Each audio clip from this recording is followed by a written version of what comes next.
안녕하세요. 스케치 성형외과 정현욱 원장입니다. 원장님, 항암금 수술을 찾는 중년분들이 매년 늘어나고 있다고 하는데 그 이유가 있을까요? 여러 가지 이유가 있는데요. 가장 큰 이유는 예전보다 동안 이미지, 젊어 보이는 외모에 대한 관심이 많아졌기 때문이라고 생각합니다. 주위나 소셜미디어에서 관리되고 있는 젊어 보이는 분들을 쉽게 찾아볼 수 있다 보니 전체적으로 관심이 많아지시는 느낌입니다. 그리고 예전에는 젊어 보이는 모습을 찾으시는 분들이 주로 여성분들이었는데 최근에는 남성분들 사이에서도 동안수술, 상하안검 수술에 대한 관심도가 높아지고 있습니다. 수술을 찾으시는 분들의 성별 구분이 없어지면서 수요가 점점 많아지고 있는 건데요. 그 외에도 기능적인 면에서 눈 처짐으로 인한 다양한 문제들이 생기니까 해결을 하시고자 상하안검 수술을 찾으시는 분들이 많아지고 있습니다.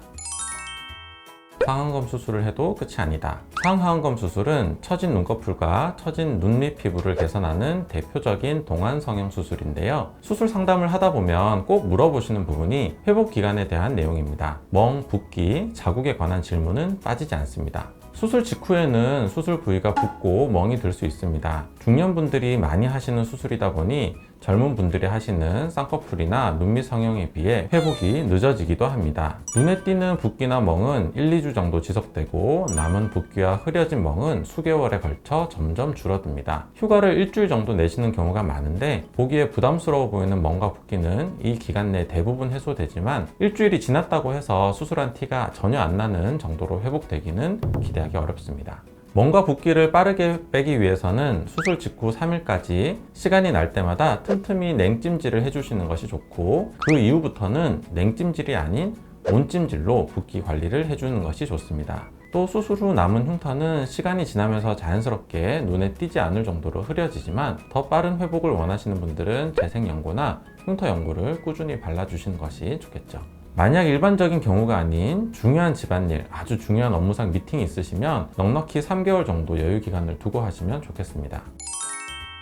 세안, 화장, 운동도 중요합니다. 상하안검 수술 후 눈을 비비거나 수술 부위에 자극을 주는 행동은 최대한 피해 주셔야 하는데요. 수술 후부터 실밥을 뽑을 때까지 수술 부위를 직접 물로 씻지는 마시고 묻어있는 연고를 닦고 새 연고를 발라주는 식으로 소독을 해줍니다. 필요하면 식염수와 면봉으로 분비물을 닦아낼 수 있습니다. 수술 부위가 아닌 얼굴의 나머지 부위는 씻으셔도 되는데 수술 부위에 최대한 세안제가 닿지 않도록 조심해서 하시면 됩니다. 수술 부위에 바르는 로션, 크림은 2주차부터 가능하며 그 전까지는 연고를 사용합니다. 지울 때 힘이 드는 색조 화장 등은 눈을 비비게 되니까 4주까지 피하는 것이 좋습니다. 얼굴의 나머지 부위, 예를 들면 볼이나 입술 화장은 그 전에도 가능합니다.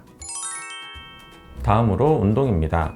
실밥을 제거할 때까지는 운동을 피해 주시고 운동을 다시 시작하실 때는 평소 운동량의 50% 이하로 가볍게 시작하는 것을 추천합니다. 골프랑 수영, 웨이트 트레이닝 같이 과격한 운동은 수술 후 최소 한 달이 지났을 때부터 가능합니다. 너무 무리한 운동은 상처를 벌어지게 하거나 혈압 상승으로 인한 출혈을 일으킬 수 있기 때문에 주의가 필요합니다. 수술 전에 영양제나 복용 중인 약물을 중단하는 경우가 많은데 수술 후에는 바로 드셔도 됩니다. 약물에 대해 한 가지 더 말씀드리면 우리 몸에 좋은 영양제들 중에 많은 부분이 수술 후 회복을 느리게 합니다. 붓기나 멍을 더 만드는 경우가 있는데요. 수술 전에는 반드시 의료진과 복용 중인 약물에 대해 상의하고 필요에 따라 일정 기간 중단하는 것이 필요합니다. 혈압약이나 당뇨약 같은 경우에는 수술하는 날을 포함해서 계속 복용하지만 일부 약제는 제외해야 하는 경우도 있습니다. 재수술 없는 확실한 상하안검 수술을 위해서는 많은 임상 경험이 있는 숙련된 의료진을 선택하는 것이 그 무엇보다 중요한데요. 수술 전 준비 안내가 잘 이루어지고 수술 후 사후 관리가 꼼꼼히 이루어지는지 중요하게 살펴보아야 합니다. 그럼 오늘 준비한 영상은 여기까지인데요. 좋아요, 구독, 알림 설정 한 번씩 부탁드리고 다음 시간에 다시 만나요. 안녕.